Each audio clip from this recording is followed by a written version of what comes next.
This is an illustration I made, and I'd say it looks pretty close to an anime, right? So how do you replicate this? Well, honestly, it's easier than you think. You just need to do a little bit of studying. There's one thing you should always be paying attention to, and that is the line width and the quantity of lines they're using. So when you take a first glance at this character, it looks really complex, but as you zoom in and break it down, you'll see everything is very carefully designed. This is because a character like this is originally designed with the intent that it's going to move. If there's a ton of lines and a ton of different colors and a ton of gradients, it's really hard to animate that and make it move. So that's why you often see shadows depicted as, I'm going to use the word blocks like this, and definition in the hair defined as just a couple lines. Even reflections or quote unquote rim lighting is just depicted as a few differences in coloration up top here. So this is what an anime frame looks like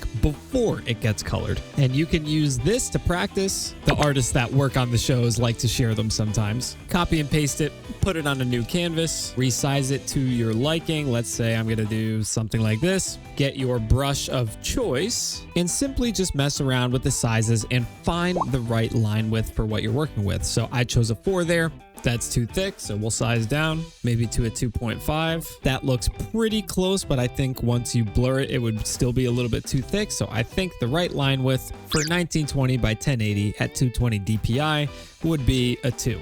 Because you see, once we apply the blurring filter, once everything's colored in, it kind of matches that nicely. And if you want for practice, you can trace these lines to get some muscle memory and feel for how the original artist did this. And by studying all those frames and then eventually coloring it in, you'll get an illustration that looks like what I made.